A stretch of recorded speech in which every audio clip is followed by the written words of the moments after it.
Hey, Sam, can you hear me?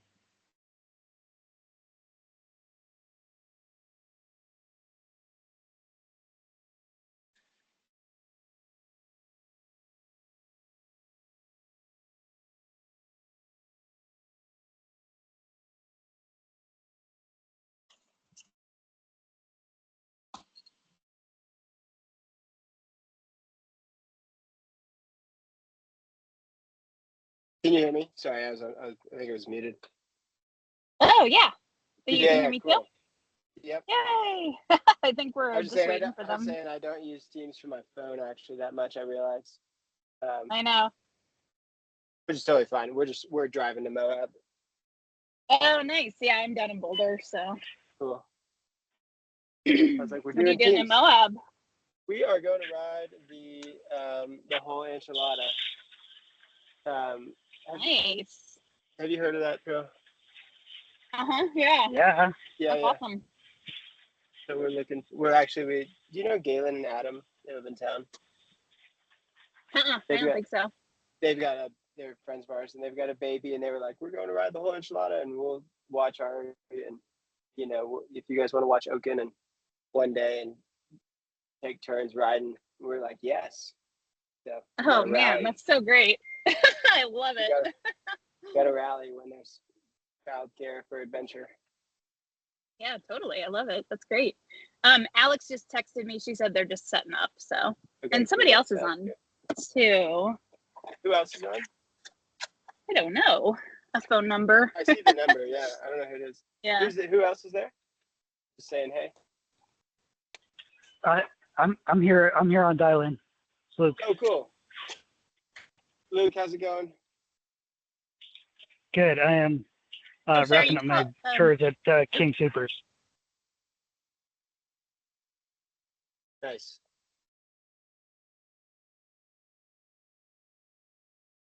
I'm going to mute myself until we're ready to go, just so you don't have to hear the driving noise.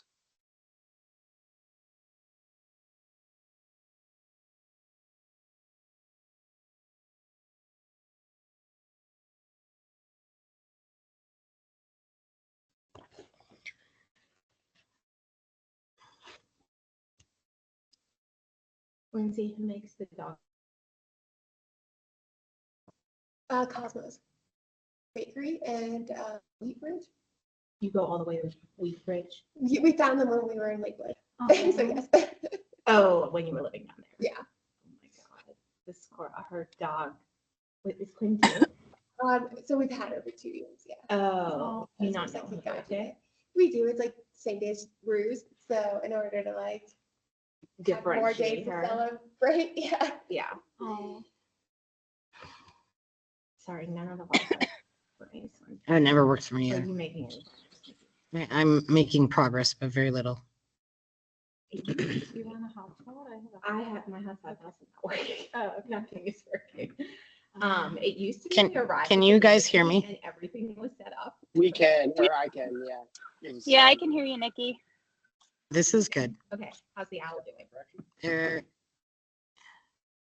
Record and transcribe. It is recording.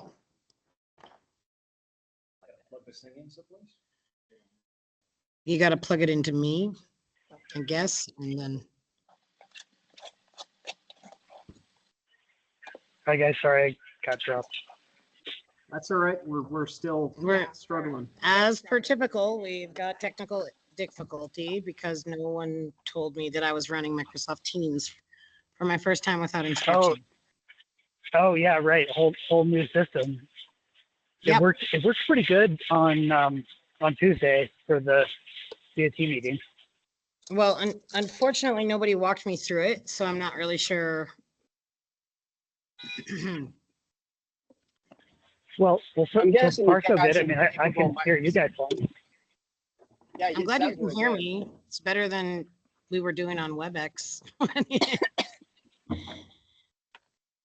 So at least there's that. Anything.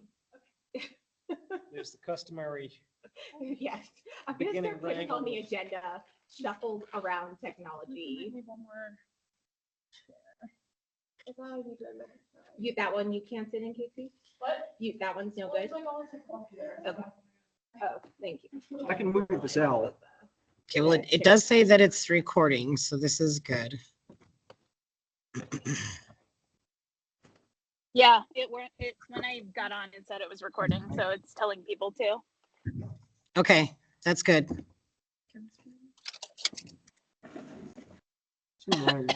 Just trying to figure out the owl thing right now, and then I think we're okay. Is there another one? Oh, no, we took the wires up because they weren't working.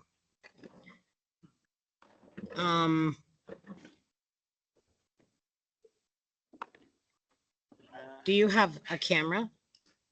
My computer, yeah. Yeah. Do I have to type my name? We're not used to this. I think unless you got like a Bluetooth connection, we're sunk, because. Yeah, at least for the owl. Hold What's on. the issue? We don't have a cord. There ought to be another cord here. Okay. Looks like a standard. I can move my computer when I'm on. Oh, and that's lost. It's being really slow. So very slow.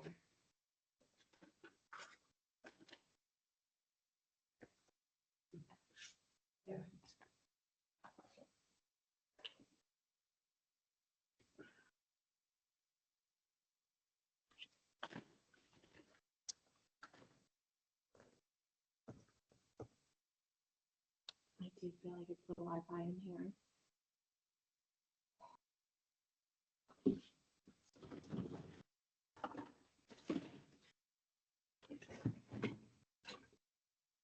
Whose mic do we want to use? It's on my mic right now.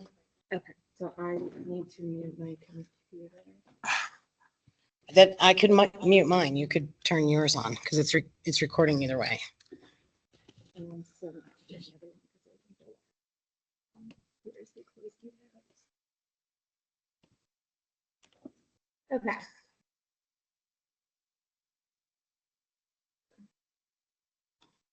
We get started?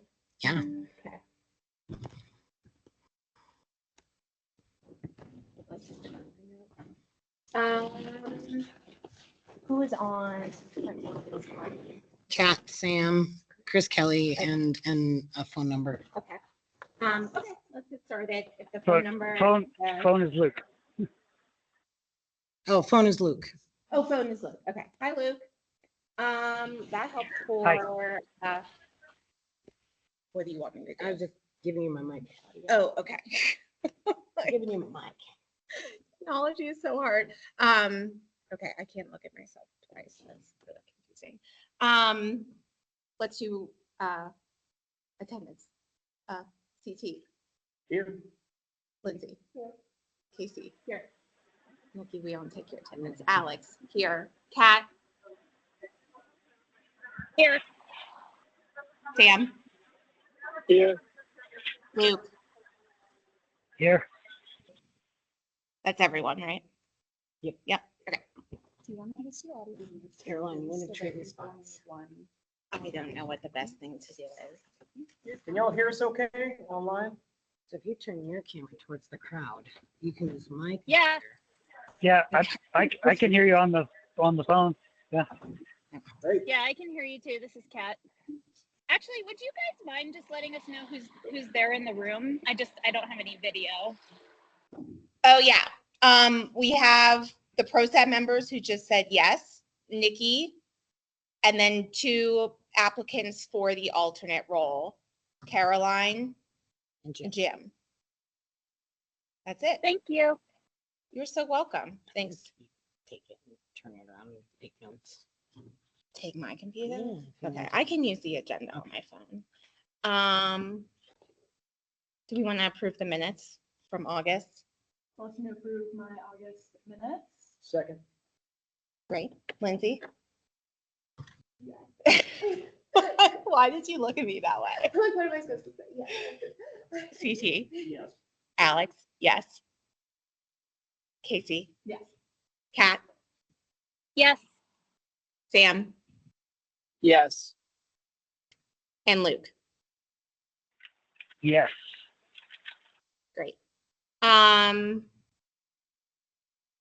was going to have Caroline and Jim go, kind of move the agenda around and go first, so they're not sitting here, but I don't think we have any public comment unless either you do on non-agenda items, but I want to let that go first if there is any.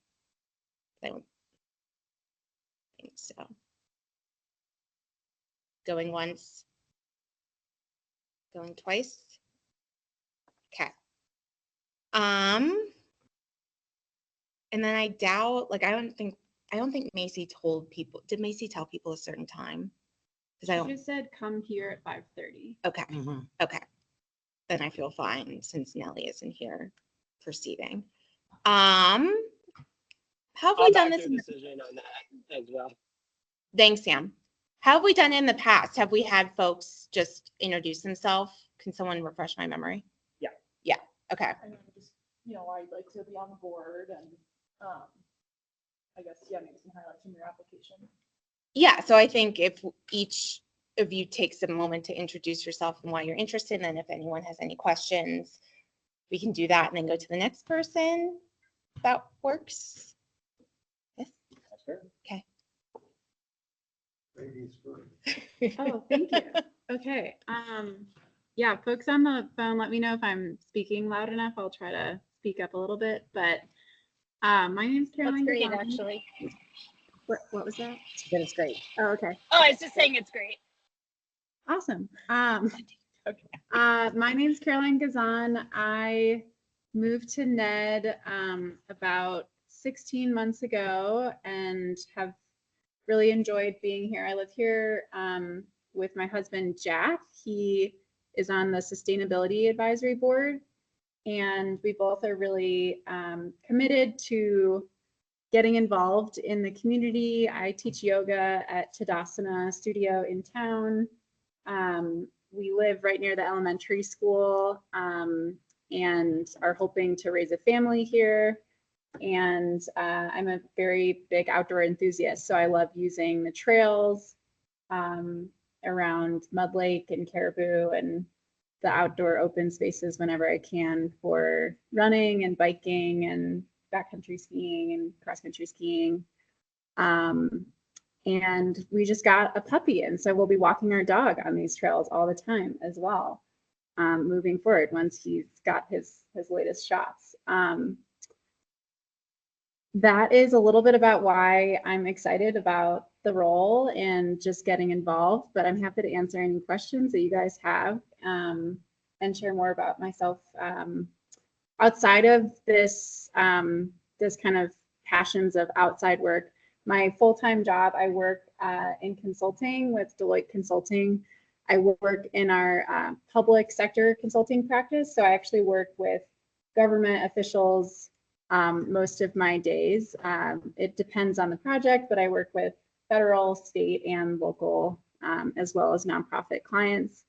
And I do particularly a lot of work around nonprofit boards as well, and that might come in handy here. So I've got a number of materials around board governance and best practices that I'd be happy to share and kind of present on if that was of interest here. I think that's pretty much it, but feel free to ask me any questions. I have a question, just more of like a commitment question that I'll ask to both of you. Do you have any, like our last alternate had like a conflict that made it hard for her to show up, and it's probably the reason why she decided to bow out of the position. So third Thursday of every month, and is there, obviously stuff comes up in life and like we're not like all doing perfect attendance, but is there anything that you could see like conflicting with this commitment? No, not that I can imagine at this time. Yeah.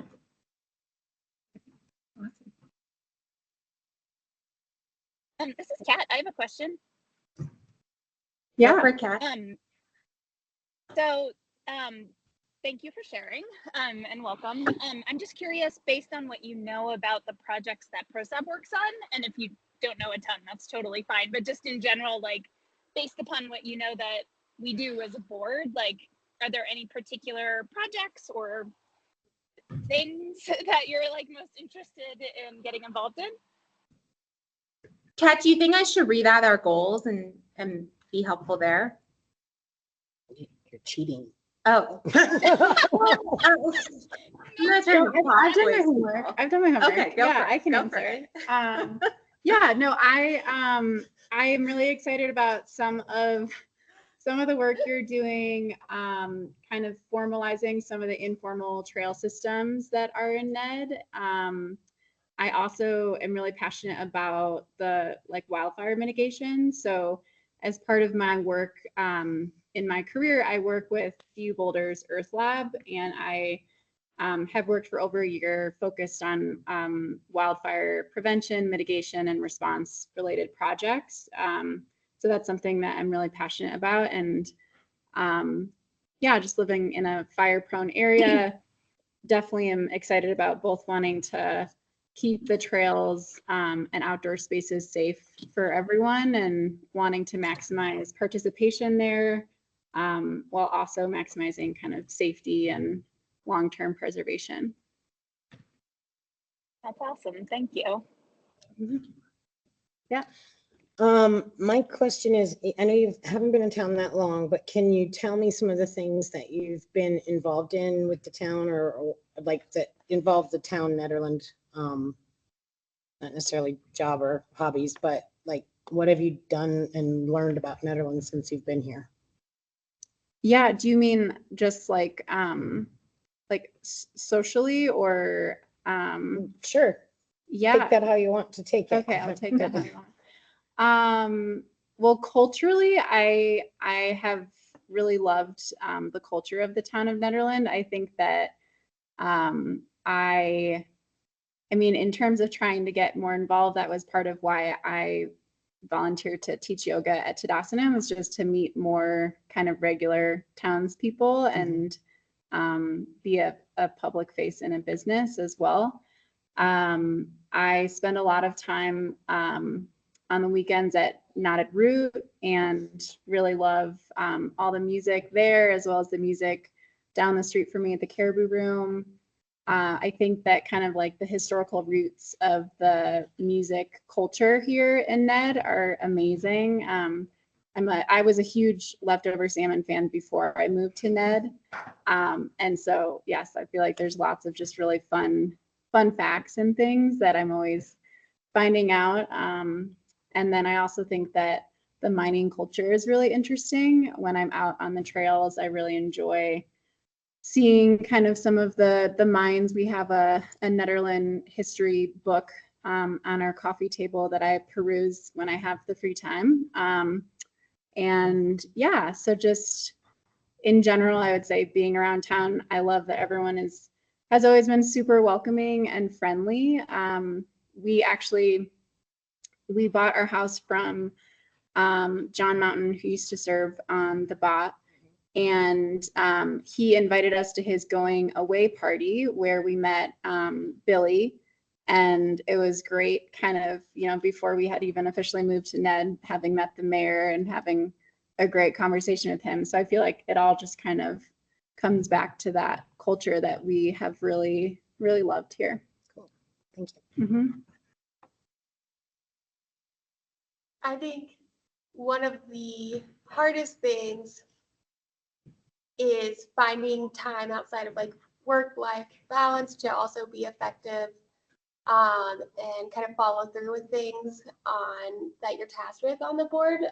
Do you see that being an issue, or do you have time to like prioritize the work that we do here? Which, I mean, it's not a massive time commitment, but it is, you get out of it what you put into it. Yeah, for sure. I would be excited to spend more of my time doing that. I'm also just curious to hear from your different perspectives, like how much time you put in a week on average. I'd say about 70 or 80.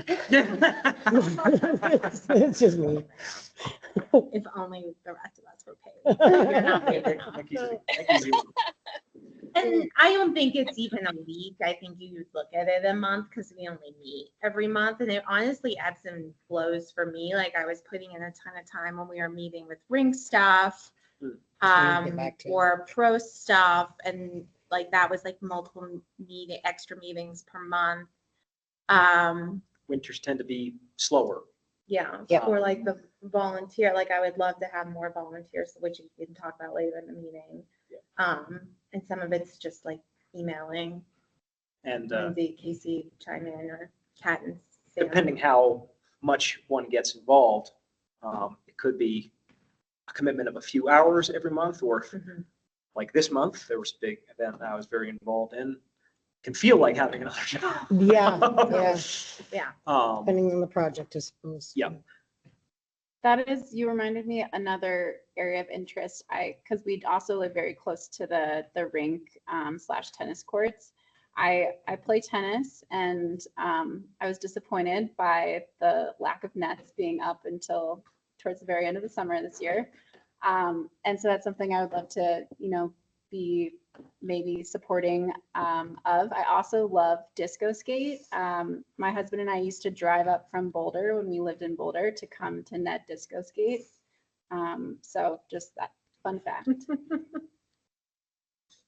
Nikki, if that doesn't get you stoked, that's pretty amazing. I don't know that I've ever heard anybody.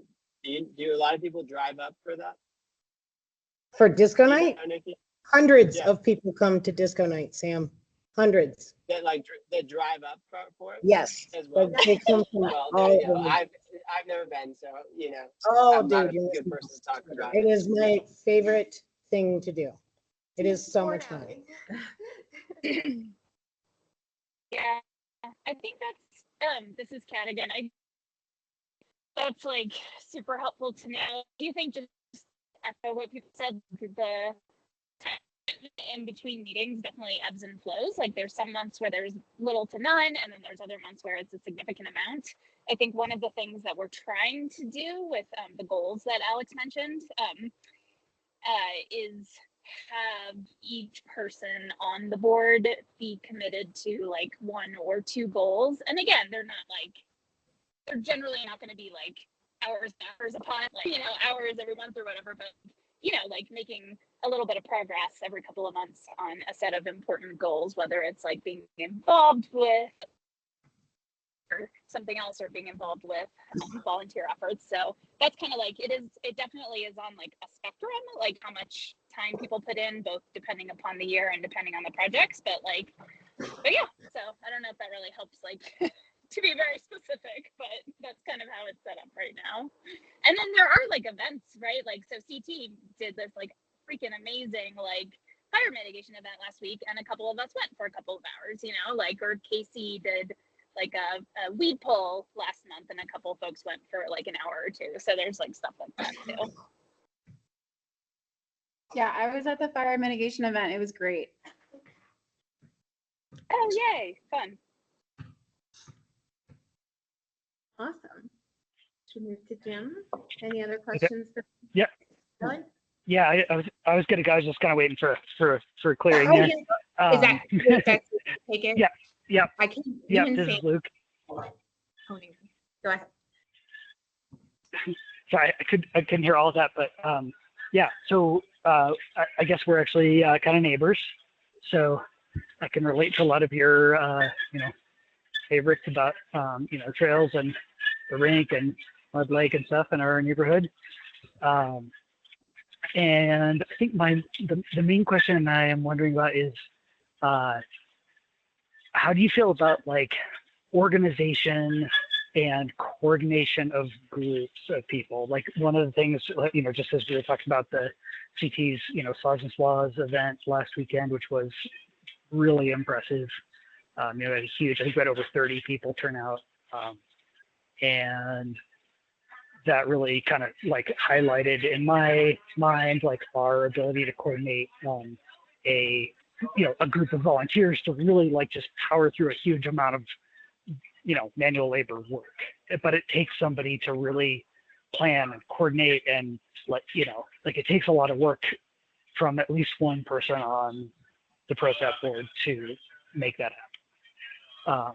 And it's really trying to, CT was out there cutting wood too, but it's also just kind of telling people what to do and coordinating, kind of seeing where everything goes. And how do you feel about taking on something like that? Yeah, I'm super comfortable. I lead a lot of coordination in my day-to-day work life, and so I am a very organized person. I love a Gantt chart. I respond to emails usually in less than 24 hours. It bothers me if I don't have inbox zero. I am.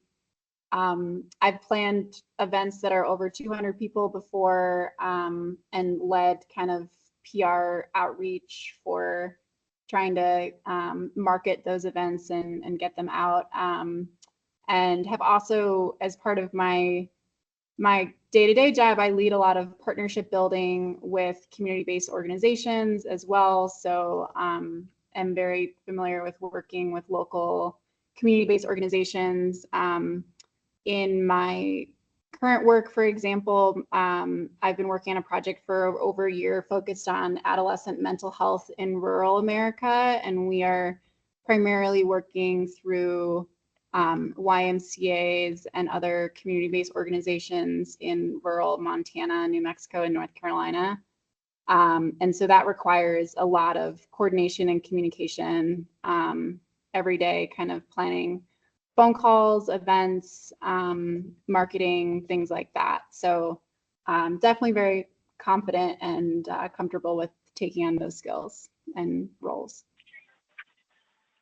Well, you had me at Gantt chart, so I appreciate it. Thank you. We're just two lawyers. And don't know what it is. It's very, it's a very, it's a very project management oriented way of looking at your timeline.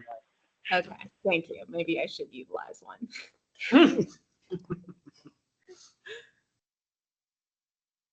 Awesome. Anyone else for Caroline?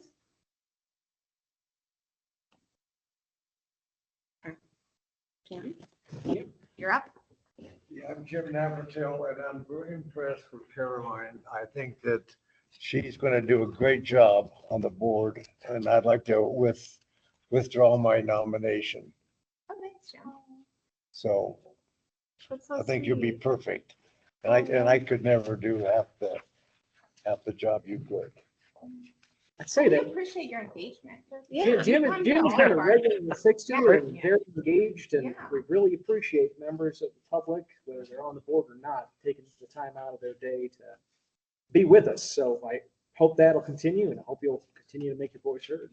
Yeah, I enjoy coming to these meetings and to irritate everybody as much as I can. And I like seeing you at the egress walkthrough as well. Yeah. Talking, so Jim's property borders where they want to do the egress. I just made a sign that says Bear Down Trail, and I have an arrow pointing, so it's right at the top of my stairs. So people who don't want to use the road Okay. can It's use really my good to stairs. know. Most Oh, that's people nice. say like they don't want to use, they're worried to use the stairs. Yeah, we had someone, we passed someone this weekend and we asked them to politely go down to the fire hydrant because we didn't think you wanted people using your stairs. So now we know. Yeah, no problem. There'll just be a tip jar there. Yeah, absolutely. You might get like treats from dogs, right? Right, yeah. Okay, thank you. Thanks for Thank you. Thank you. answering all our questions. And yeah, I know we still have, Nellie is still an active candidate, but I know in the past, we've kind of, the board, in the past, we've deferred to, going with candidate that makes the effort to attend in person or online or just to come to the meeting, but, and it's, we're just making a recommendation to the board of trustees, and so we recommend, the candidates showing up for that as well. But in the past, they have usually accepted our recommendation, so just want to caveat the kind of procedures and stuff. Yeah, that's what I was gonna do next. I think we have to formally vote. Technically, because even though Jim withdrew, there's still more than one candidate. So, does anyone want to make a motion? Would the motion be, we vote for a specific person? Yeah, or do you we could vote say for- I Yeah. motion to I think it's nominate. recommending, not what, I'm not sure the verbiage, recommending Josh, Carol, how do you say your last name again? Kazan. Kazan. I think your language say I motion to recommend the candidate to the Board of Trustees for appointment to the board. Or as an PROSAB. alternate Yep. to the board. Right. Okay, thanks, John. I have motion that Caroline Kazan be appointed to the, recommended. That's a lot of verbs. PROSAB as an alternate. Recommended to the BOT Recommended to for the a BOT. PROSAB. Yes. You got that in the notes. Yeah. I just took it when he said it. Good job, Yeah, Jason. you're like, I'm waiting. Good job. You second. Okay, awesome. We'll vote. Lindsay? Yes. BT? Aye. Yes. Alex? Yes. Casey? Yes. Sam? Yes. Kat? Yes. Luke? Yes. Great. Awesome. Yes. And Caroline. Creative An honorary. Sam. Yeah. Honor. When is that next BOT meeting? Yeah. It goes on October 1st. Do you typically bring that recommendation to them in your staff, or how do we do that? No, Macy will bring it to Got them. it. Cool. Do I need to tell Macy? Yep. Okay.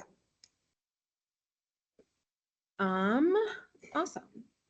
I think that's it in terms of alternate stuff. We don't need to do anything else. My husband's FaceTiming me. I'm gonna decline that. Nikki, you want to do your staff report? Surely. And you're both, you can stick around. You're free to go. It's okay. To go. Yeah, of course. Yeah. I'll go just because Clifford is still learning how to stay in his crate well, and so. Clifford's the dog. So, bye, Caroline. Okay, thank you guys so much. Yeah, we're excited. I will be there October 1st. Okay, lovely. Have a good night. Me too. Bye.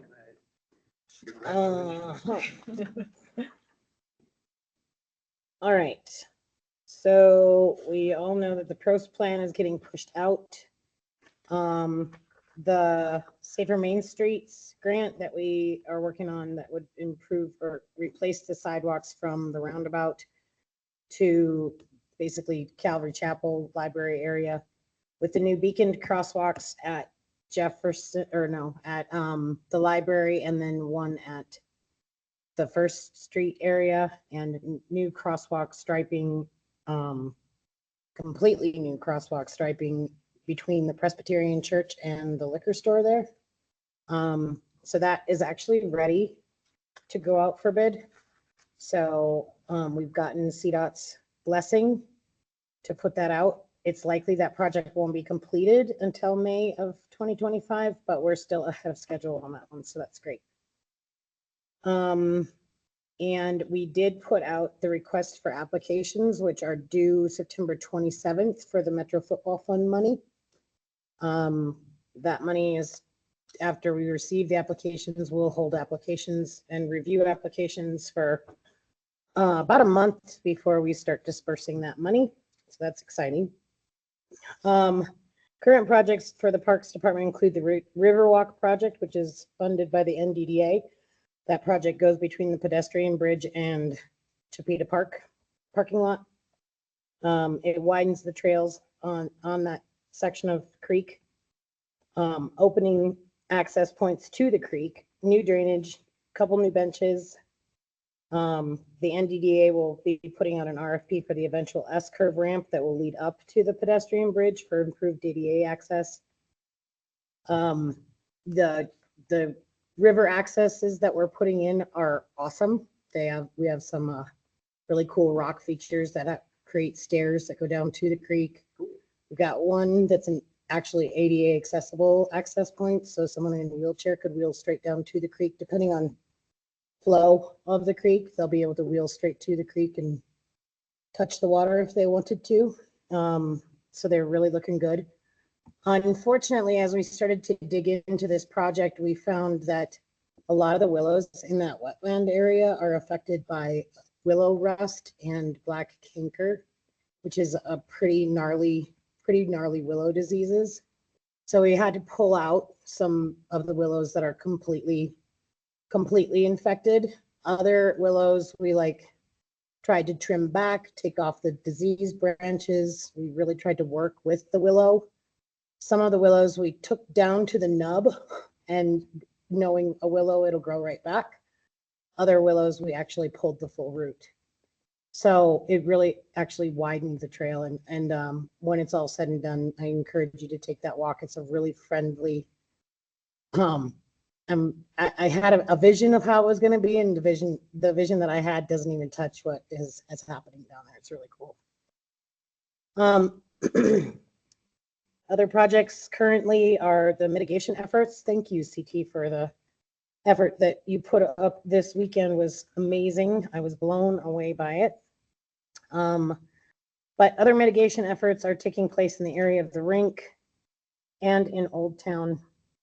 There's several grants that may be available to assist with this in 2025. And one of them is a co-swap grant that doesn't require in-kind or a match. So we could utilize the youth corps.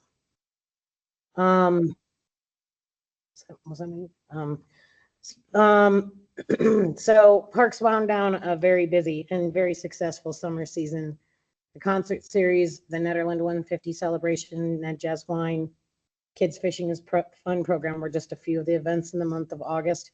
But we've had more events in Nederland this summer than we ever have. Yeah. Awesome. So yeah, it was a really rewarding summer to see so many very happy people in town as far as the events went. And a lot of those events were really aimed at locals. They weren't meant to bring in a whole influx of tourists. And that being said, they were all very successful events. So some of our upcoming projects include replacing the culvert at Gercio and Barker Meadows Park, which won't happen until after we're done with the Riverwalk. Is that what we got permission to do? Yep. Yes. Yep. We'll still be doing ongoing mitigation efforts. In October, I've got a group of the New Vista kids that are coming up to help us for a couple of days. And then, of course, the transition from tennis to rink for the ice season. Last year, we didn't finish transition last year until like middle to end of November. This year, our goal is to complete transition before Halloween so that we can start flooding efforts really soon. One of the things that we noticed last year was we missed one of the first cold snaps, and then it got hot, but so maybe it wouldn't have mattered. But then when we tried to do our first flood was the day that it snowed like a foot of really slushy, horrible snow. And it got so bad that we almost felt like, should we drain it and start all over? Like, what should we do? And it was just that whole season last year was just it was a lesson in we learned a lot. Let's just put it that way. So this year we're planning on starting a lot earlier, doing a lot of tiny floods instead of trying to do big floods all at once. We'll do a lot of teeny tiny ones and try and build that surface up slower. And that is all from me for now. Any questions? How long is the Riverwalk project? Riverwalk project goes from the pedestrian bridge. Do you know where that is? Sorry, I mean time-wise. Oh, time-wise. So we should be done with that. Our materials all came in today. We are finishing some rock work. The drainage work is done. The tree work is done. The majority of the trail piece will be done within the next couple of weeks. The benches won't be here for another month. So, but otherwise, except for installing a couple benches. And then of course, there's always that when you start a project like that, you're like, well, we could do this too. And I'm like, all right, well, let's just eat the elephant and then we can start looking at dessert. So we'll finish the trails within the next couple of weeks. Cool. I have a question also about the Riverwalk. Are the benches that are getting put in, are any of them like memorial benches? Is that a potential? Well, the benches that we've just ordered are backless benches. Okay. So if we do something for them, we could put like boulders next to them and then have the plaque for that bench be on a boulder or something next to it. but they're backless benches. Okay. So Well, that's something that we can help with to try to, I don't know how that's worked in the past, doing some sort of like memorial stuff to raise, for people to pay to have, to dedicate. it's on I think it's on our town website. Oh, it is, okay. Yeah, there's like adopt a bench. Okay. Yep. It's one of the first things. And we still Hard have, fought for over a long period of time. We still have a lot came of- in towards the end of that. It still seemed like a long time. I don't even know, yeah, it was a long time. And we still have quite a few benches to be dedicated. Okay. If people wanted to dedicate them. Can I ask a question? Yes, Jim. You mentioned the pedestrian crosswalks up by the library Mm-hmm. and the state takes care of those to repaint them. Yep. There's also crosswalks that need repainting next to the bank and on both sides of the visitor center, and then the next street up. Yeah. So some of those, are you talking about the ones that go across town streets, not across highways, right? Yeah, the town. All right. I'll take note of that it needs to be done. And actually today, when I was coming out of the visitor center parking lot, I noticed that the arrows that tell you to turn this way or that way are super faded. And so everybody just sits in the middle. So I'll take note of that. CDOT was going to do those for us, but I guess they ran out of time. They haven't finished their epoxy paint process yet. So we'll see what happens with that. If they do it, great, awesome. If not, we'll take care of it. And then that really is kind of a streets thing, but parks, we're really handy with that street stripe, paint stripe or whatever. The other thing is just an FYI for everybody. I know the CDOT project has been a nightmare for everyone. They will almost 100% likely be done with the paving piece of this project tomorrow. So only one more day of paving, and then they'll have shoulder work that still needs to be completed that will likely go into the middle of October. But the paving piece will be done tomorrow. That's exciting. Isn't it? Is that what takes up most of, costs most of the delay? Yes. So yes, the last couple of days they've been in town, and yesterday they had the perfect nightmare for them, which was they sent the asphalt trucks up the wrong way. So there was a debate of, do we try to turn around 25 asphalt trucks or should we turn around the entire operation? So they turned around the entire operation while they stopped town. And then the ACE truck came in for their delivery and 3 school buses in the middle of all of it. And it was just like, oh my Lord, I felt really bad for the project manager. I don't know how, it was a lot. We need lawn chairs and popcorn. I know. Just, Kids sell popsicles out I there. mean, seriously. I think that's a really good thing to add to our volunteer program, walking the stopped traffic on the highway, selling popsicles. Oh. To sponsor the Calming parks. people down. Yeah, Yeah, sponsor the parks department. Need a popsicle. All right, any other questions? I heard someone online. I have one. Share online. And I have a question too, but I think I heard John in there, so maybe it'll be easier for him to give the update. But the Rink Link Trail had a little neighbor Yep. We had a meeting. bump, and then I just sent to John and Jennifer Madsen like all the conservation easement, all the docs, all the everything about that. So hopefully that'll unblock us and we can move that trail forward before snow falls. We'd talked to Elizabeth when we walked the trail with her and Mindy. Was it Mindy? Mindy Gentleman? Yes. So when we walked the trail with Elizabeth and Mindy, Elizabeth was going to send us the documents that she had as well. We're kind of giving her a little bit of grace time period for that. I have another. Well, she Oh, hold on. Yeah. Yeah, John is in the room, so he Sorry, said Luke, join. I'm sitting behind the laptop, but I had a meeting with Jill Dreves yesterday, and she was there when the easement was created, and so she has everything about it. And she also offered to meet with movers because she told me that that was specifically designed to support that trail. Oh, cool. So I think with what Luke has, we'll get a final legal opinion, and then she had offered to help us coordinate with the homeowners. So that's the last piece that we really need to do, and then we can green light. Although I think we've talked about alignment on that trail a little bit and just making sure the flag lines. Yeah, and Because Right. Luke, when And we walked it with Elizabeth and Mindy, when we walked it, one of the things that John and I did take note of, and it was a little bit like, what the heck is the multiple flag lines that we saw put out? yeah, yeah. So that was just like, Jesse and some people just kind of walking through there and like, oh, this looks good. That looks good. Maybe we should go this way. So those guys are coordinating with Mike Rutter from BMA. So he's planning to come up like as soon as we're ready. I think he's kind of penciled in like next Tuesday to come up and give a professional, professional trail So alignment Luke, assessment.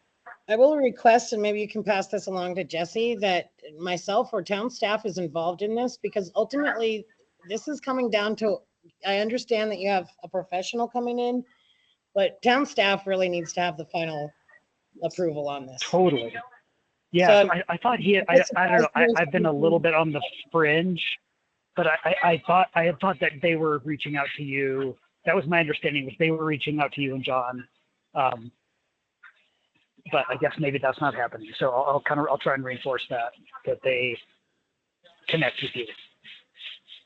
one of the things that John and I assured Mindy and Elizabeth was that we would be heavily involved in this, and I want to make sure that that stands true. Yeah, totally. Yeah, so I'll just make sure those guys, it might be better just have like Mike Rutter reach out to you directly, because he is, he's BMA's top trail guy. So I'll try and get that ship steering in the right direction. Thank you, Luke. Yep. No road trails, Please. not on town land. On No. someone else's property, reserve judgment, but don't do it to Nikki. Please, not again. All right.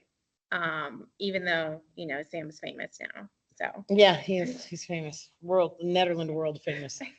everyone's worried you're gonna build a trail on their property though, Sam. So comes with its own side. I'm keeping it at arm's length at the moment on town property at least. Yeah. Thank you. Um, Any other? okay, I have a question. You have a question? Did you already ask your question? I did. Okay. When's the Dr. Cog deadline for the students? Was it October 24th? I can't Or, remember. but you're gonna, I would like to reapply for Dr. Cog. okay. Which Dr. Cog is it? It's the capstone project. Oh, cool. So they could help us get together what we're going to use them for, to get together all of our Prost. the pros, but there was something specific. It was the data, something with the data. Oh no. I have to go back to I have to that. go back and look. Yep.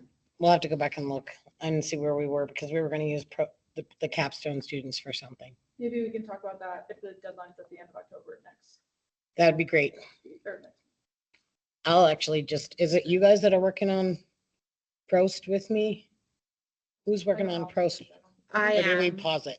I don't know if we assigned anyone to it. Sam, you were on it, but I think you said you wanted to move off.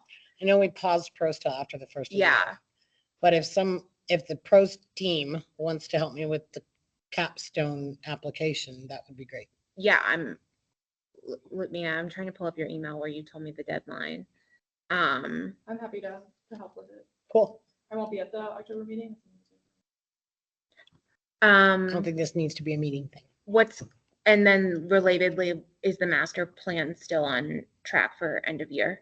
Yes, I'll probably have a draft of you for you guys to review. Planning Commission needs to see your chapter first, Mm-hmm. but you would probably anticipate being able to review some stuff this fall. I have the initial draft, and so I am just started. I got it yesterday. So Okay. The next step is Planning Commission, and then I'd want you guys to be reviewing for relative, related stuff. So I think that'll happen as soon as we get Cool. reading to happen. Okay. Is that something where you could circulate it in the next couple weeks, and then if we have feedback, we could discuss it at our October meeting? Or you need it? Not sure yet, because it's got Okay. a lot of cogs that need to move first. Yeah. But if possible, I would love to meet that goal. Okay. Nikki, I just looked and the Dr. Cock deadline is the 7th, so we're not gonna meet before then, October 7th. Okay. So Ooh. do you wanna get time I'm between gonna, the two of us? what do you got Monday? I'm gonna be in California. Okay, that doesn't work. That's no good. No. I could do later in the week. I'm coming back from California Tuesday. Thursday, maybe. I could do Thursday, I think. Okay. All right. Well, I'm gonna send you an I'm invite gonna about. send you an email. Thank you. If I can do that. Do you want to come? Yeah. Oh, Sweet, okay. sweet, I wasn't trying to sign you up for it. sweet, sweet, sweet. Because I think we can get together something super fast using last year's last season's application and Yeah. then just adding what we wanted for this particular project. Okay. It's not a difficult application. Okay. Any other questions for Nikki? While we have her?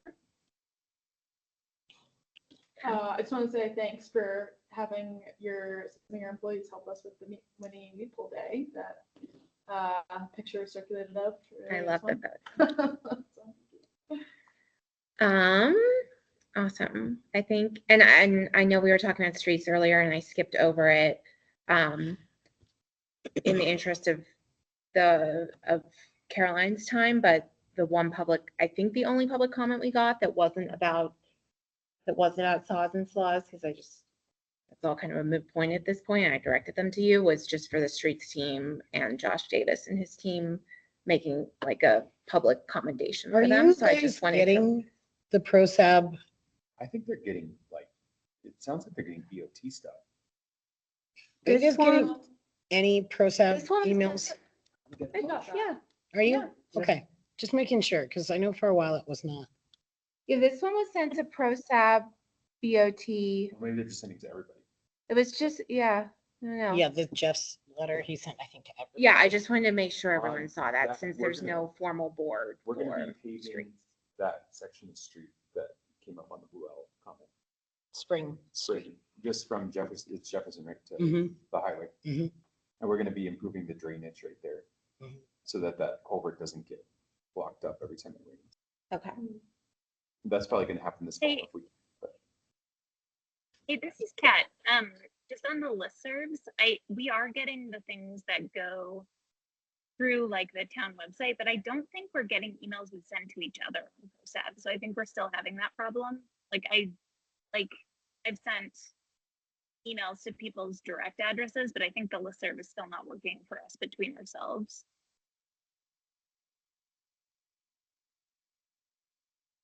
Like if I sent an email right now to PROSAB, no one would get it. Is that what you're saying? Send a So test. I think that might I just actually work. see I all feel of like your we're- individual for- emails. Oh, is it 4 hours? Like, that's when my minutes showed up at like 2 a.m. No, I'm like, hey. Yeah, it's possible because Alex, I did get your like agenda email. So now that I think about it, maybe it started to work. I don't know. It wasn't. No, I working for, like, copied a your, long I put your time. individual email on there though. I put the PROSAB listservs Oh. and then I put your individual. So I Yeah. think that's the takeaway if you're trying to email the board. I put the PROSAB at Netherland, whatever, but I also just put each of your individual emails and I don't get. these Yeah, emails. and Like if you're not getting it when it twice, comes- then- yeah. yeah, because when it comes through from PROSAB, it should have like a appender, like there's something at the beginning of Yeah. the subject, but that's not coming through. Right. So yeah, I do think the PROSAB email is still not working. It works when it comes from town staff or like the town website, but it doesn't work when we try to communicate between ourselves. Okay, so in the meantime, don't rely on that. Include actual emails. Thanks, Kat. That kind of rolls into my next question, if we're ready to go into goals. Yeah, we can do that. Go ahead. So John, I've been in communication with him on getting the volunteer email created. So we can, in order to set up the software for the volunteer system, we need an email to use to, log in and have a whole, account. And so I was going to use a town email so people didn't think we were spamming them. And it's a shared account, so we could all like, not one of us just had access to it. Sounds like there's some issues with IT. I think it's gonna blow your whole project up, to be 100% honest, and I'm so sorry, I'm about to tell you. There are major legal and liability implications of what you're doing. And Okay. it's not even just the email, it's like the whole volunteer system. Oh, And so it's had effects on everything from our volunteer driver program to like how we have volunteers come work with you when they do, to how you have other volunteers even working. And so basically what it boils down to is we need to create what's called an authorized volunteer program that allows the town to cover people working in any capacity, in any relationship with the town under agreements more extensive than what we currently have. And it's going to be possible, but it unfortunately, I think, is going to affect this group the most out of everybody. We are also supposed to implement this volunteer driver program through the peak to peak area. And it's also impacting that because they're using their own cars. So for instance, like the Moose Meadows thing, we really need to cover like the chainsaws and things like that, like to, you know, because they're working on behalf of the town. It's kind of complicated, but the end result is we can fix it, but it's not going to be tomorrow. It's probably like a couple of months out before I have a full solution for you. okay. We tried like a couple of different ways to get around it, but there's even implications of you sending any email like as a board right now, because when you do, you're representing yourself as the town and it creates legal liabilities for you as well as for the town. And so what we need to kind of figure out is how we get volunteers into our system and how we get them authorized, which basically means they're like an employee, but a volunteer employee. And then how we when you communicate with them, what that does is it really opens you to like open records requests and all of these different legal things that could happen.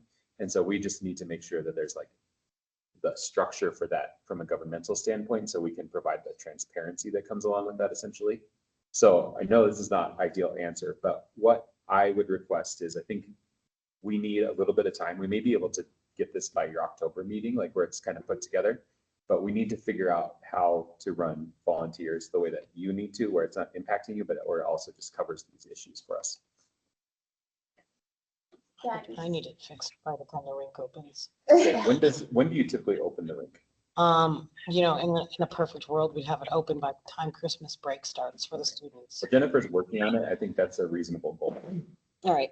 Yeah, because that's my next big volunteer. Well, the other thing is you can do it, but Oh. you doing it is different. Like, so if you did it from your email address, it's one thing. Also, because we can probably cover it with the liability stuff we have and then kind of evolve it.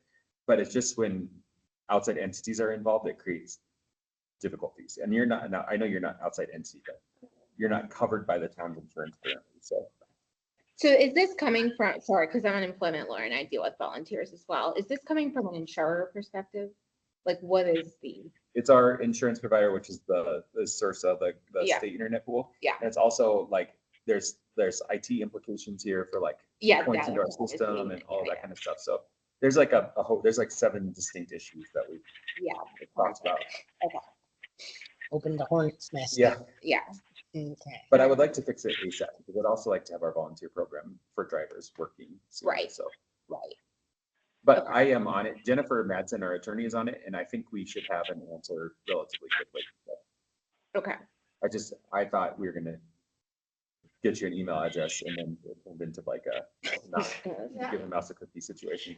I mean, I guess good to know now than later. Yeah. But Yeah, we have email set up and yeah, really. something bad happens. Yeah. So it's, when you say you're gonna have an answer soon, is it like the proposed solution and then that has to get implemented? Yes.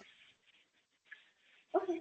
I'm gonna bookmark So John, and check it. John, does that like mean like, you know, if we wanted to do another fire mitigation push with that we would not be able to do that with the waivers and stuff that we have right now?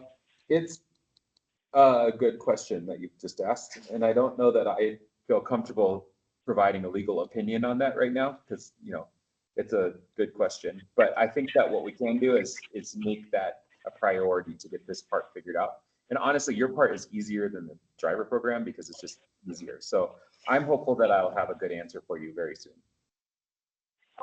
Cool. Yeah, because it'd be great to like, I mean, with how successful that, the Moose Meadows was, it'd be awesome to see if we can get another one of those before winter. Agreed.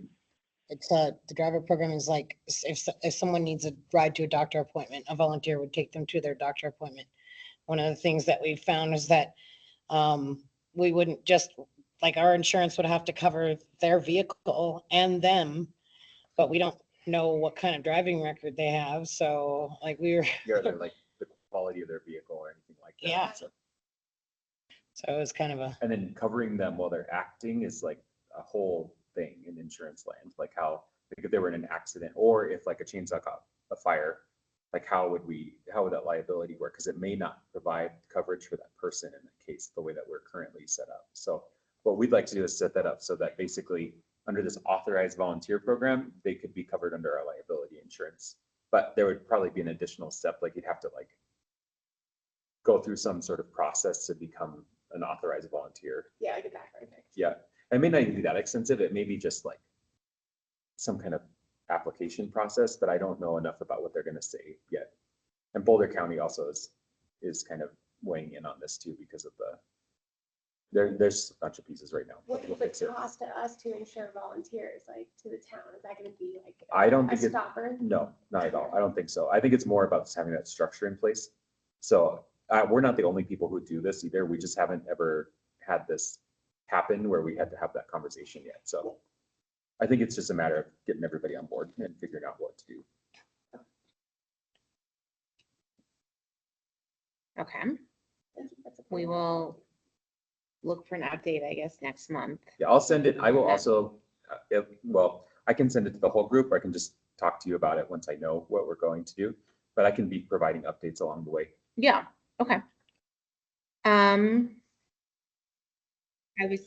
That kind of leads into, I asked CT to kind of lead a debrief, postmortem, lessons learned, whatever, on his event this past weekend. Because I think everyone who attended is like, that was great. How can we build on that? How can we keep the momentum or help Nikki's team more and kind of harness that energy? So I'm gonna have CT start and then everyone can chime in if that works for the group. Absolutely, happy to do so. I'm also putting together a write-up for the Mountaineer about the entire event, as it was really something. I've had a lot of personal congratulations for this, but I would like to emphasize that a lot of hands went into making this happen.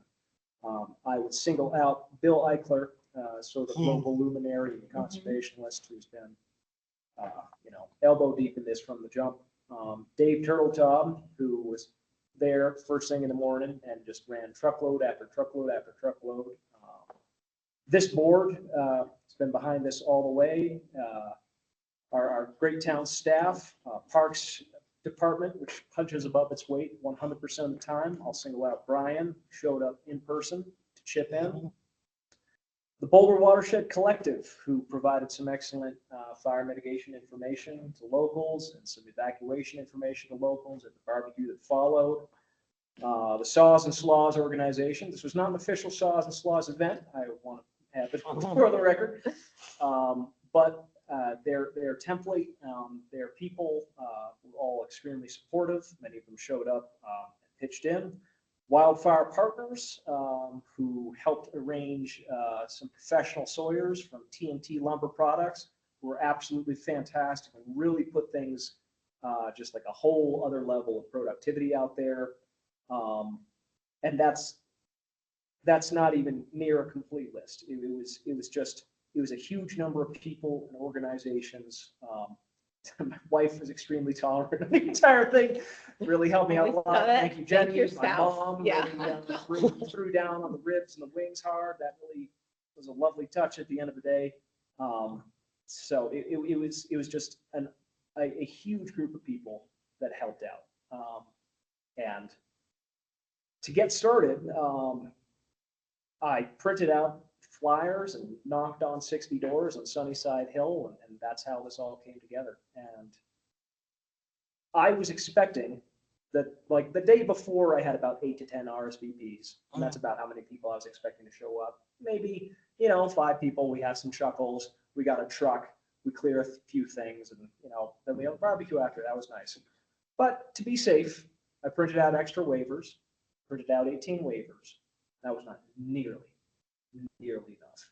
29 people showed up to work, and work they did. Tons of flammable material was pulled out of that property on that day. At one point, there was 15 chainsaws operating in the area. It was a symphony. It was gorgeous. And they had fire extinguishers hanging from trees. With fire extinguishers, Awesome. nobody got hurt. It was fantastic. Not only did it bring a huge amount of attention to the open space, recently renamed from South Mud Lake to the Moose Meadows open space, it was an enormous boost for the community. For everyday sense, I've seen people walking by, high-fiving each other, smiling a little bit more, just talking about it, talking about when the next one is. Someone mentioned momentum before. I couldn't agree more. I want to get the next one on the calendar. Just not next weekend, for God's sakes.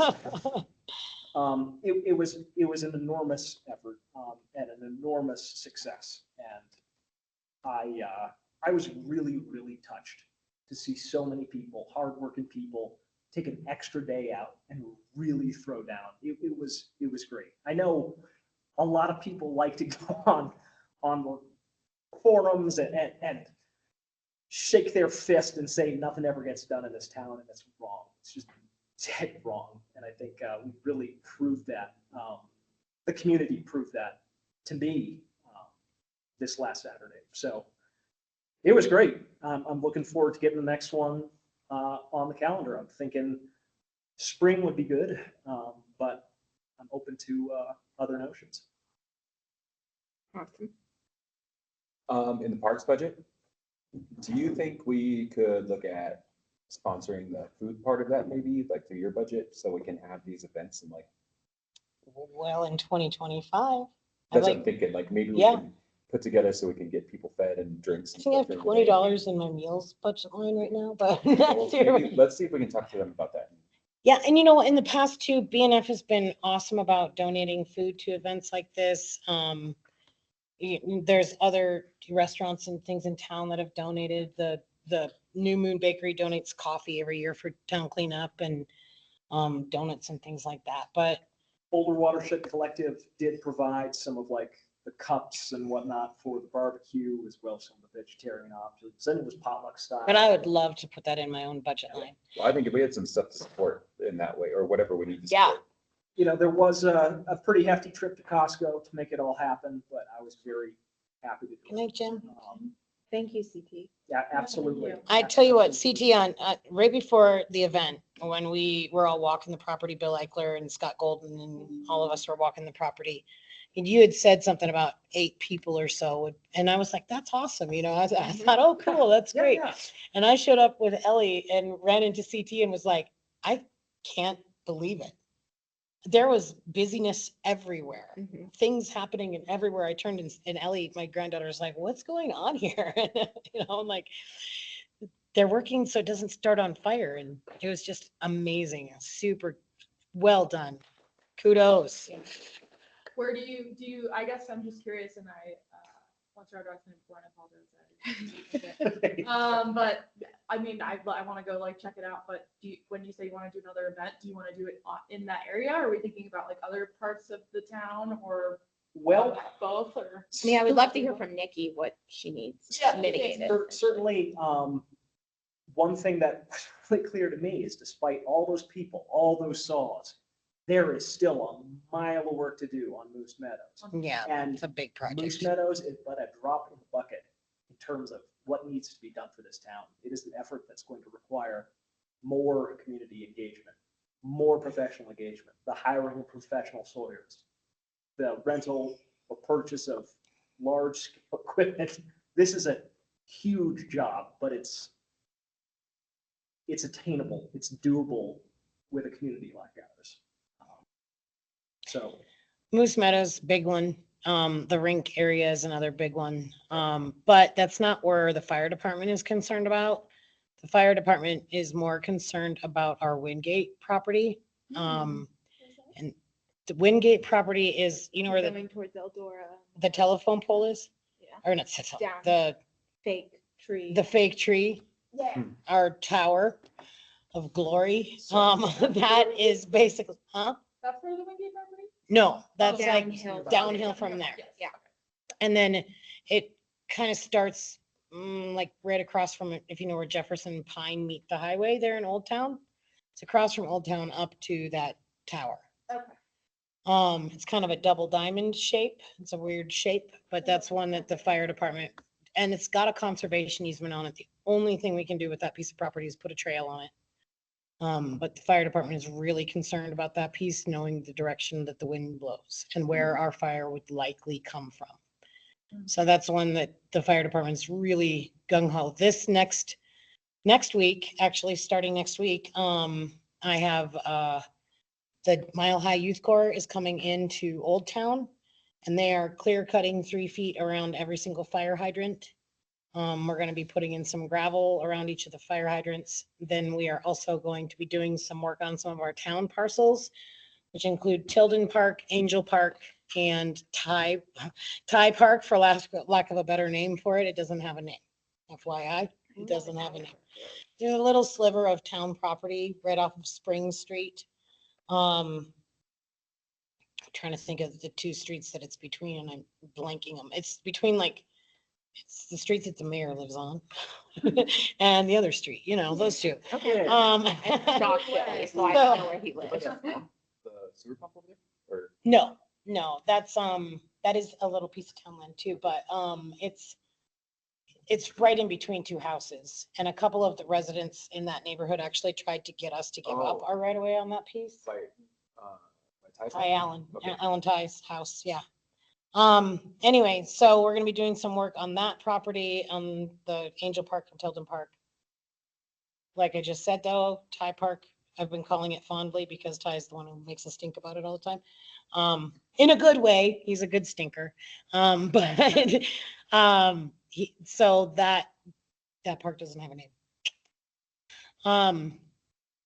So that Mile High Youth Corps group, along with the Boulder Watershed Collective, are going to be coming in. We're doing a lot of work in Old Town.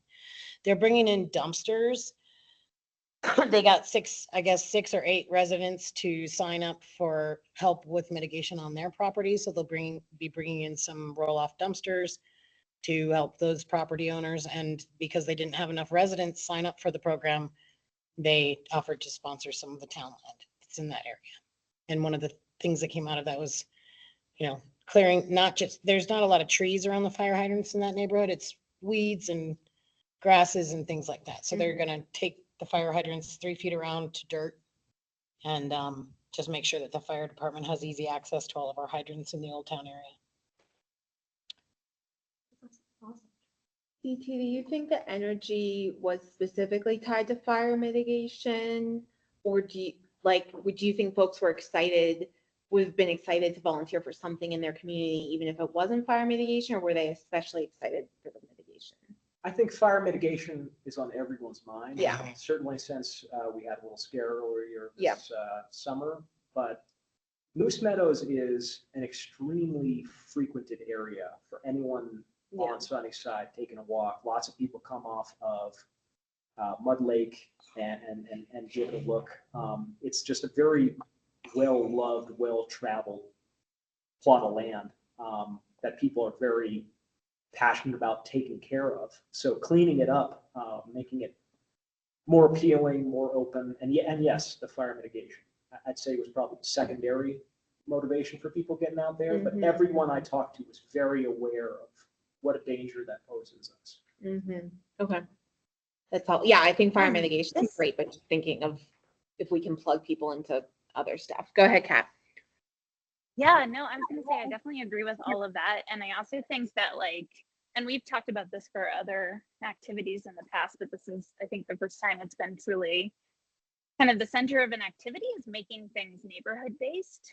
So I think the vast majority of the people that were at the volunteer event were of the neighborhood, which could be because they were into things in their neighborhood, also could be because a lot of the recruitment of volunteers was word of mouth, could be because of the, could be a lot of reasons. But I think it's like, we have like, there are, I think like whether it's Sunnyside or Big Springs or I guess Ridge isn't technically in town, but like whatever the neighborhood is, like Old Town or what have you, I do think like that catches people's eyes. And I think that's a good learning for future events as well. There are still a few piles that were left over, pretty small comparison. It's not like we brought any wood onto the property, but not quite sure how to proceed with those. Well, somebody came through the rink and stole all ours. All your wood? Yeah, we had wood that was bucked 4 to 6 feet. Somebody came through and stole it all. Didn't we talk about EFA taking some or no? Yes, EFA, but the wood bank, the Oh, Presbyterian Church okay. wood bank. So we could get a hold of Jim Reese or Mark Stringfellow or one of those guys and see who is in charge of their wood bank at the Presbyterian Church. Okay, well, there's a good deal of stuff that the Sawyers got to that's still sitting there on the forest floor. Okay. If there's people looking for wood.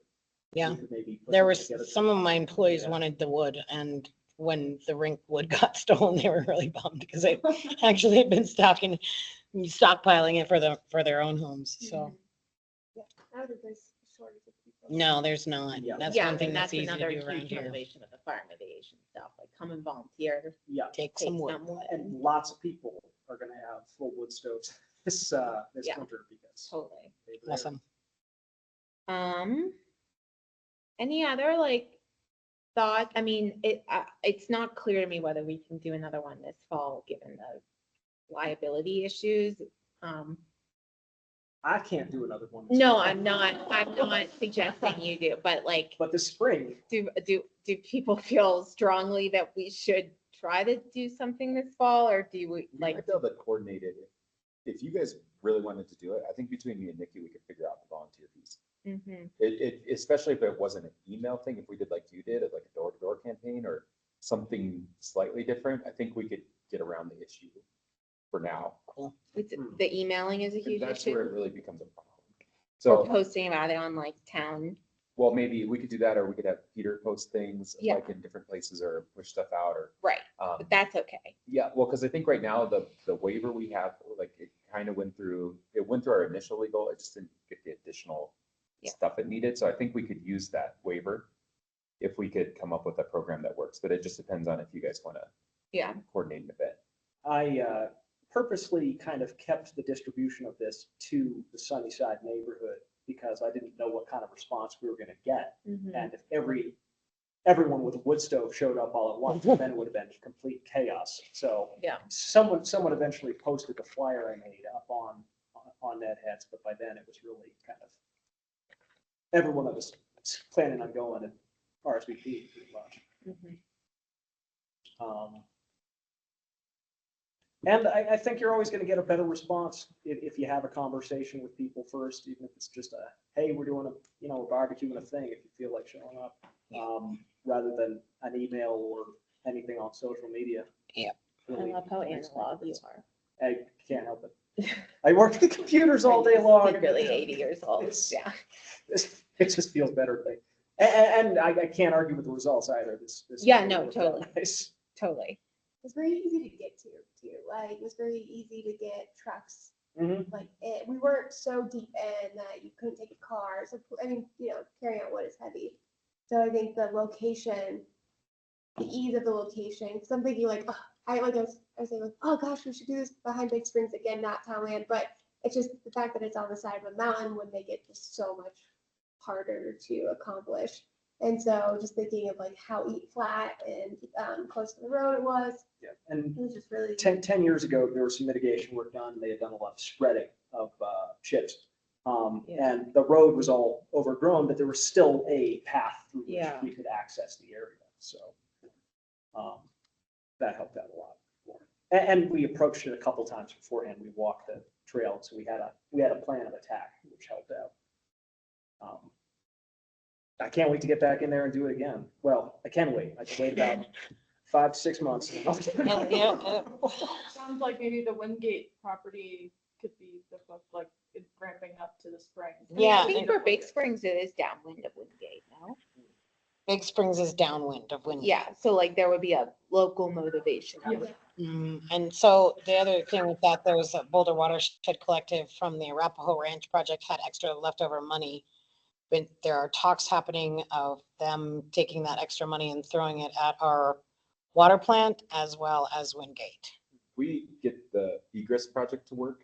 Can we work on that one place up there where we saw like where all that downwood is and everything? Or is that? Oh, it's Boulder County Open Yeah. Oh, Space. it's on Boulder. Okay. Yeah. Well, I'm just saying if we get the land and we can build that road, is that opportunity? I mean, there's opportunity there if they are giving us that easement through their property, so to Okay. speak. Yeah, we can work.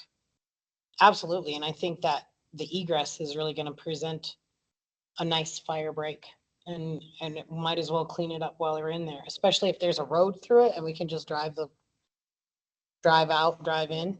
Could we collaborate with our? Absolutely. There's a good collaboration going on. We had Scott Golden come up to the Moose Meadows property and he's one of their forestry Very gurus, knowledgeable guy. Very super knowledgeable. Really, I know. Actually, the first time I walked it with Alex, when we walked into that downed area, I looked at the fire department and went, this is where are you guys okay to the fire department? Are you guys okay? Because this is the stuff your nightmares are made of. And Triggered. yeah, Yeah. it's like seriously, that is horrible back there. Scary. I wish I had taken more pictures. it- Yeah, Sorry, go ahead. it's still like getting way back in there. It's still pretty bad. I mean, I know we did it like many tons, but yeah, You mean Moose Meadows? there's so much still back in there. It's crazy. Oh, yeah. Yeah. But a very, very encouraging first four. Took a couple bites out of that We elephant. took a couple bites. We were talking about that grant too. That could be an option to help. That There's coast a pop there is a mitigation grant we're looking. and zero in kind, zero match. It's my kind of dollar. Yeah. I mean, it's great to see people invested in their community and keeping Yeah. it safe, so. That to me was really the highlight. And we've got a sign, Yay. which I'll be schlepping over to your place. Thank you. I saw the sign. It looks great. Perfect. Any other thoughts, takeaways, questions for CT on how he's a planner extraordinaire who doesn't use computers? I think our ultimate like role as a board is, well, one of them is to support your team, Nikki. And so it's like, I think I look to you to be like, we need to do Wingate and like, What do you see? yeah, like, so I really like want to support you and not do more than your team is able to do at any time, but also like, I think that's our role. So, Thanks. yeah. Thanks. There's no way my team could have pulled off what CT pulled off. So that, Well done. well done. Yeah. Awesome. Yeah, and it really just highlights the power of that like volunteer program that we've been talking about so much. Like it works, right? Like CT like proved that with a point. So it's a great thing to think about taking advantage of. So I'm thinking maybe really have to look at the town calendar, but maybe the first week in March, if the weather's. Oh, that's ambitious of you. Yeah. I try to Like 3 feet in March last year. Yeah. It's true. 5 foot It's true. at my house. Not that I'm remembering or anything. but- Yeah. Maybe April will be better. That seems like a better bet. When's town cleanup day? Town cleanup is June 1st. Yeah. And the sort yard isn't open until Yeah. May something. All right, then May it is. Yeah. Do you want to try to schedule through next summer, like think about maybe a couple of events. Yeah. Yeah. Because that way you like have them. Message them at once. Yeah. Kind of thing. One of us That's- We can all like help with. Sure. Well, if you divvied it out, we have 5 major neighborhoods in Nederland. Old Town, Big Springs, Sunnyside, Hilltop, and downtown. So if you kind of divvied that up and did downtown, what are you gonna do in downtown, right? But in Old Town's getting a little bit of love, and Old Town's a little bit more difficult because of how many properties there are there. But if you were gonna do 3 and you did one in Hilltop, one Sunnyside, and one Big Springs. That's every other. Then people have recovery time. Yeah. If you did all 3, you could get a belt buckle. It'd be like a marathon. Yeah, it's actually a little Town in Nederland coin there. Pin. Yeah, just something to appreciate if you did all 3. That's awesome idea, actually. But if you did one at like, say, the end of May or middle of May, and then did another one beginning of July and another one at the beginning of September, that'd be badass. All right, well, I'll start letting folks know that we'll get one in May when we figure out when the store yard's opening. Mhm. Do this again, because, yeah, I want to build on Can I ask you another question? I'm just thinking about, fire. it's really because of your weed pulling thing. In Idaho Springs, the only weed we pulled was hemlock. And so I don't know everything up here that you guys consider noxious and like how to identify everything. And I was thinking there might be other people who don't. And I was also thinking in chainsaw land, there's a lot of chainsaw safety things that are beneficial to know. And I'm wondering if it would be cool in the beginning of the year when you start seeing weeds happen and when you start having, the ability to do it, to have like a kickoff, like this is how you be safe with the chainsaw. This is how you identify noxious weeds. And that, because I was just wondering if that's like a synergy for your group, like to do that and maybe you get more people involved, like signing up and things like that too. But, I know that's a capacity thing and figuring it all out and all that too. But I know the CU Extension Department does some classes like that. The whole, I don't know about Yes. kids, like the noxious weeds and things like that. Yep. And Kat is Yeah, also. Gilpin Extension does that. It's much more helpful. It's because of the elevation similarity. The Gilpin Extension ones are actually the most helpful for up here. But I am also happy to volunteer to be show people what the noxious weeds are. And then know if Boulder County actually usually does, but they have a really great, I don't know, Nikki, what would you call that thing? Like a brochure or whatever with all the pamphlet. noxious. They're not noxious. Pamphlet, thank Mhm. you. Yeah, and that thing, it's super nice. So They have if a we pocket can have a packers and way, Mhm. yeah. So, but yeah, no, I love that idea. I think in the past we've tried to in the past couple of years we've tried to remind the businesses about their noxious weed responsibilities earlier in the season and kind of done the volunteer stuff later. But I know, and we've definitely talked about, and I would love if I had time to organize with other people, do stuff earlier in the year to be keep an eye out for these things coming up and do neighborhood weed pulls and all of that. So love that idea. Ace has a little steel office at Chainsaw Company and very, very knowledgeable. I bet they'd be willing to pitch in. And Wildfire Partners, who put up the I was gonna professional suggest. sawyers, would absolutely, I think, I can't speak for them. But we have for us, our chainsaw training comes through the state. Okay. And it's through the state forestry guys, and they were all like Eagle Scouts, and they're awesome. And they come, and by the time you're done, you go through a series of their trainings and you can actually become a certified sawyer. But they could do I want to do that. you do the initial training with them and you're allowed to run a chainsaw. I think people might like that because there's people who move up here who just don't know things, Sure. Maybe that's another volunteer converted at some point too. Yeah. I saw a handful of new stickers on chainsaws that showed up at that event. It was great, a little scary, but. Okay. No time like Taking the the price present. tag off. Too, maybe. Yeah, I'll Fire take pit, that. I like that. Do the bears, those are pretty good. Yep. All right, May it is. Specific date to be determined, but I'll I'll start getting the word around now, which, 2020 hindsight, I probably would have had a better turnout and maybe better results if I had started earlier, but now I know, and I'm gonna start right now. I don't think you have to start now. Not right now, it's a gentle start, a rolling start. Give it some gas a little bit closer to the.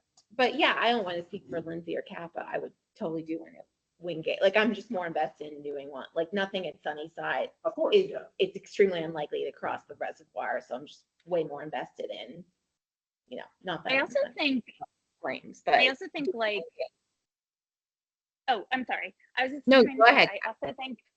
I also think for that property, so I still don't exactly know where the Wingate property is, but if someone from the fire department or town or whatever tells me that it's like super important for Big Springs to mitigate Wingate and super important for the rest of town, which it sounds like that was the case, like I feel like we could start sort of spreading that message in the interim, right? Because I think some people in Big Springs might be like, oh, but why don't we just do Big Springs? And like, fire moves in different directions and like different areas need mitigation more. So anyway, my point being is like, we had some talking points from experts kind of sharing why, well, first of all, where is this area? Because I still don't know.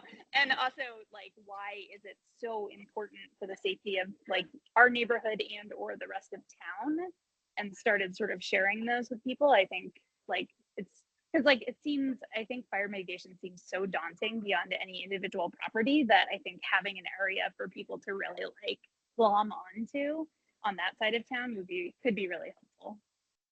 So Andrew, Jocelyn and I are probably the best people to do that for you than Kat to Yeah, create. totally. Andrew lives in Big Springs around the corner. Yeah, Andrew's our neighbor too, so that's great. So could we set up time, like in the next month, to walk Wingate with Andrew? Who else? Well, is anyone else a relevant stakeholder? Give me a ring too, be curious. Who joined your walkthrough?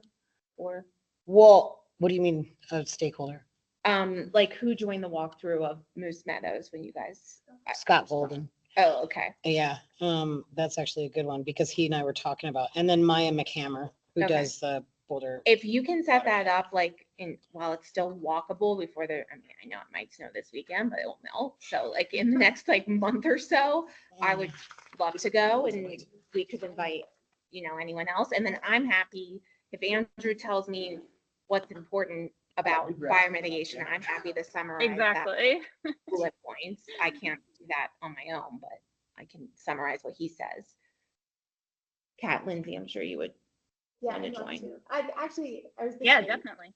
Nikki, I know you did, you like showed people around the different parks that we have, and I wasn't able to attend that last You want week, to do but another one? I would love to do that. Sure. And I'm sure if like Caroline joins. she Yeah, would, absolutely. Yeah, Casey and I coordinated for ours. So Oh, just okay, text cool. her. That was super I fun. think And this is you gonna two are be- the only ones that did it. Oh, really? Well, Kat. Kat knows because she works for me. Thank you. Wait, what did I mean? You worked with me and you got a tour of all the I parks. did? You worked for the Parks Department. I did? What? Way to go, Kat. But yes, I would be happy to coordinate another parks tour. Last thing I want to say for the Wingate mitigation event, I think it'd also be cool to have it be like, not like an open house, but just so people, it's like a new town asset. It can only be, Yeah. it has conservation easement. So I feel like there could also be interest, people like being curious and like wanting. I'd love to do a small group first and then expand Yeah, that yeah, to the exactly. community. Or I I was think saying, yeah, that's more great. for maybe generating interest for the fire mitigation event too. 'Cause it's daily. No, I think like people don't even realize it's town property. So I think that's a good. Is it officially open space? Is that the designation? I think it's town property with a it's just- conservation easement. Yeah, Not for nothing, but giving a place a name and a sign, it's a small thing, but it really solidifies for people. we really should name it. It should be named the Wingate property. Mary Wingate basically donated that property to the land, to the town. Like Wingate. Could it be like Wingate open space? Right, Wingate. Yeah, Wingate open space. Yeah. Is it open space? I'd have to look into I don't really that. know how it's classified right now, but it's something we need to work through pretty soon. Okay. That will And be- isn't that one of our goals priorities to work through some of that stuff? that what That Like, to yeah, investigate yeah. town Can I go properties. there? Can you and I go there?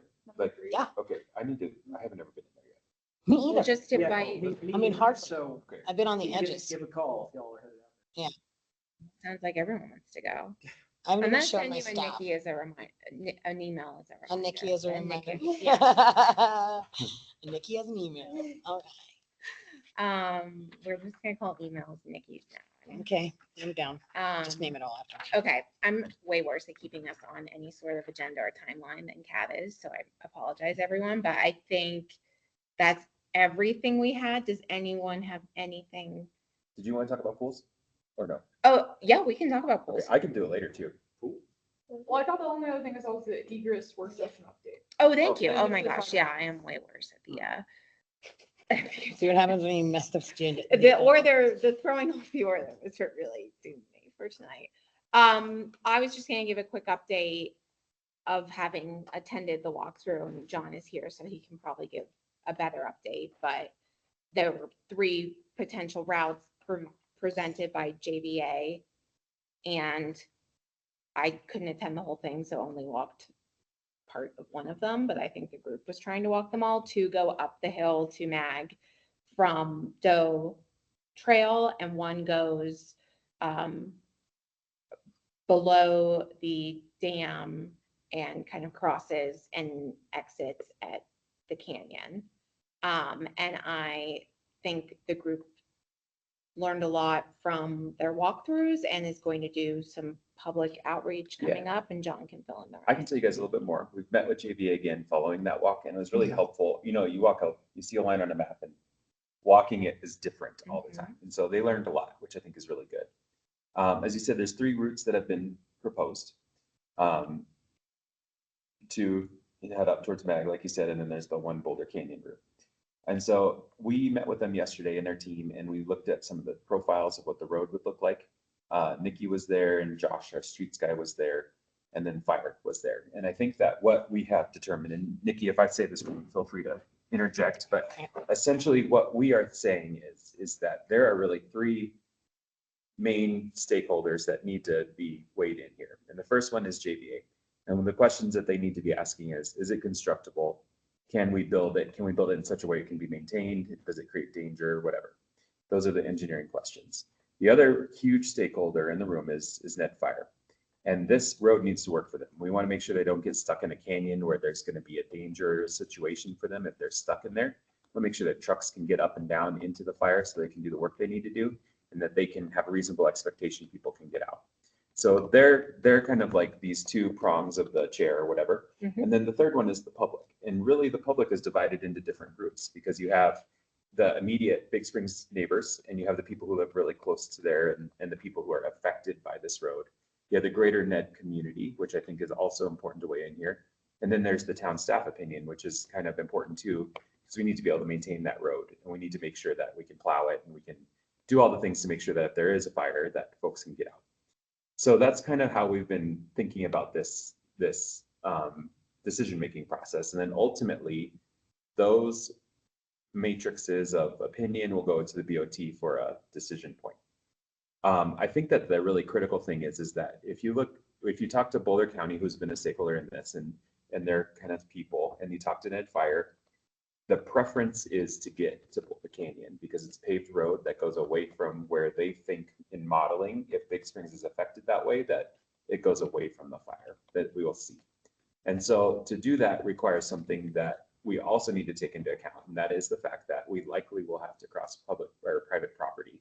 And originally that wasn't the prioritized route, because everybody has always been thinking about the mag routes basically, because they're a little bit easier to build and they get you out quicker. But the problem is it's likely going to be, when you model the fire, it's just not the right way.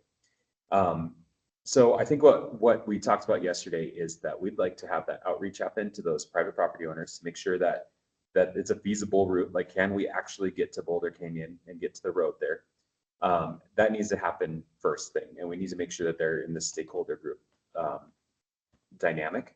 And then once that happens, the next step that we're going to do is we're going to have an engagement meeting with Big Springs. And I talked to a couple of you about really making sure that we can engage that community and get everybody there. So, when that comes, I really appreciate the help of anybody that will help to get people to the meeting. We can feed them or whatever it takes to make people come and have that voice heard. Because what I would really like to do is present these 3 routes and the pros and cons, and really pointing this out from the fire perspective and the safety perspective. So we're not just saying, you know, it could go this way, we could go this way. We want to make sure that it's very clear that when we build this route, it's the right choice. And then once that's done, we'll have some greater NED engagement, and there'll be because the Big Springs neighborhood can continue to engage, and we'll play that through a little bit. We want to make sure everybody is heard and everybody has say, and we kind of come to consensus if we can. And then finally, when that's done, the next step would be, as you know, we want to make sure we're working with our partners in Boulder who've already kind of expressed support for the routes. Essentially, we just need to work through their processes and getting the BOT on board. One thing we talked about yesterday is that we may be able to design 2 routes, because I think what Fire has told us is that they think that 2 routes would serve a greater, you get different models there. That doesn't mean we'd be able to build both routes right away, but we'd have a designed route ready to go with the FEMA money we have, because it has to be used for planning. So it'd be kind of foolish to leave money on the table if we don't have to. And if that's what we can do is design routes, we might as well design routes. So that's kind of where we stand right now. My next step is to contact these property owners and see if it's feasible or not. If it's not feasible, we have options. Like, we don't have to be, we're not stuck, and it's not going to be bad. It's just, we need to make sure we don't put the cart before the horse, and that we have the right people at the table. So that Big Springs, that's the next huge community piece. And I think this is all, we're trying to keep this updated on the website now so that people know where we're at. But I think the key is that we have identified 3 routes that could work from a feasibility standpoint, at least at a high level. And so now we just need to work through some of the details, make sure we can do it. And once we know that, then we'll have those meetings and make sure that we start bringing everybody to the table. But I would really, in my perfect world, I am hopeful that we can come to a route preference by Christmas time. And then that would mean that we could spend the spring going through planning and design and any permitting processes that are required.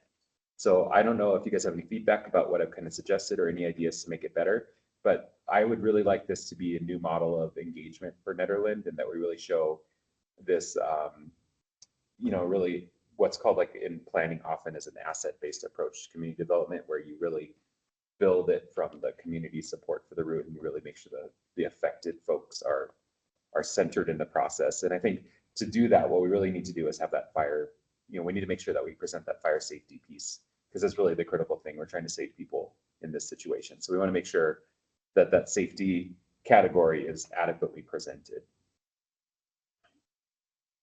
Well said. Awesome. Yeah, I think just in thinking through to the canyon route, just my only feedback is to be sure you're pushing Ned Fire, and I think the county was the other stakeholder you mentioned, to be thinking like, don't make the perfect the enemy of the good, right, and incremental improvement over no improvement. And like, I hear what they're saying. I heard them say that, and I trust their opinion, but like, it'd be expensive over there. Right. Well, and don't let that gum up any sort of progress. There's that gulch that's by the Star Wars trail. If you guys know where that is, there's a huge gulch right there. And that is one of the challenges with that route. So it could be crossed, but it's not the easiest of paths. So we'll see what happens. I got lost in that gulch once. Yeah. We're happy you're still with us, Kat. Thanks. But if you guys have ideas about process or people who need to be talked to, I think we're at that phase, like, we want to make sure this works for, I'd really like to avoid getting to the point where we're trying to make a decision and then we find out somebody didn't get engaged with. So I want to make sure we engage every possible person as soon as possible. And I will admit, like in my last one, I got a little bit scared by the Gross Reservoir fire because I didn't understand I had just started an evacuation polygons, they call them. Mm. A lot scarier than it actually was in real life.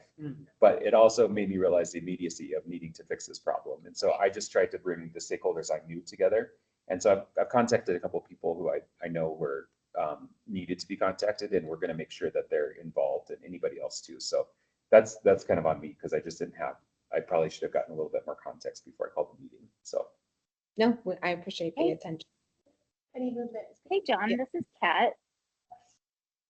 Oh, sorry. Did I just interrupt someone in the room? Nope, it's you.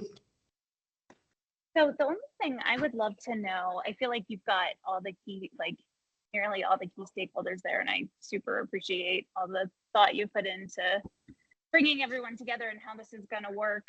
I think the one thing that, because it's interesting that you say, I didn't realize that there was still sort of a push for the Boulder Canyon route, which is super interesting and makes a lot of sense. And I think I remember on the documentation that it was also the route that had the potential for the most like landscape and ecological damage, and was the most expensive, I think. So, but anyways, I think for the project in general, it would be nice to know who's being consulted, kind of on in terms of the like the environmental impact statement, essentially, for each of these different routes. Because I saw the numerical layout on the written paperwork and wasn't able to go to the walkthrough, unfortunately.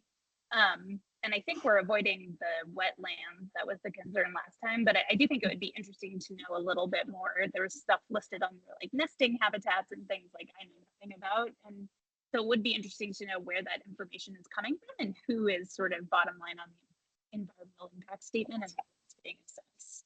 We've been working with the Forest Service in Boulder County open space a lot. And I'm pretty sure that's where we're getting the route information because we're crossing their land right now.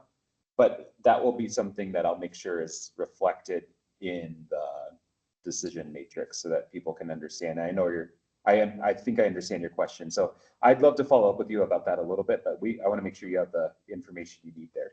We'll make sure that's out there. Yeah. No, totally. Like yeah, yeah. Sorry? I said, Kat, almost like footnoting the numerical values, like what is the basis for coming to that numerical value? Yeah, what is the basis and also who is making that characterization? If it is just, if it is the landowners, that's one thing, but if it, have we hired someone, who can make an independent assessment of the potential damages would be good to know as well. But yeah, so just knowing a little bit more about that would be great. Great. And if we need to adjust our process, that's not impossible at this point. So we can always, if it's looking like we need to do something more, we can figure that out. Sure. And I definitely do not want to hold anything up because I know this is like incredible. I mean, it's my neighborhood. It's incredibly important, but I remember seeing that on there and wondering like, where'd that come from? So it would just be good to have a little bit more info. Okay, I'll follow up with you on that and see where we're at now and what we might need to do next. Thanks, John.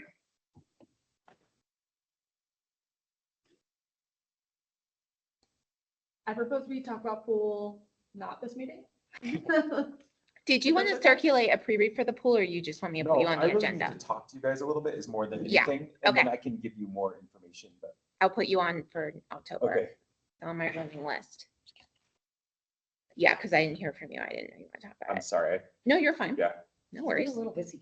Yeah, I can't imagine what you have going on. Anything else? Oh, I just wanted to, I'm not gonna make the meeting next month. I'll be in Italy with my family. I was hoping for someone to cover my duties for me. And I can also follow up via email. But I can't run the meeting and take notes. It's too much. Sam? I know Lindsay was nice enough to volunteer last time, so I don't know what's for me. If you guys don't end up with a person, I won't do it. I can do that. Yeah, I just need to get it out before like the last moment. Get what out? Get the notes out. Oh, the notes. Because I was like, so Okay. Okay. Good. There a motion to adjourn? There a second? Second. Awesome. Adjourn. Thanks for the good discussion, everyone. Appreciate it. Nobody ever seconds the motion to adjourn. I'll step in. You're the woman for the job. I got this. Yeah. I will second that. Okay. Thanks all. I can hang up, I guess. Thank you. Have a good Yeah, thanks, evening. everybody. Bye, guys. Have a good night. Good night.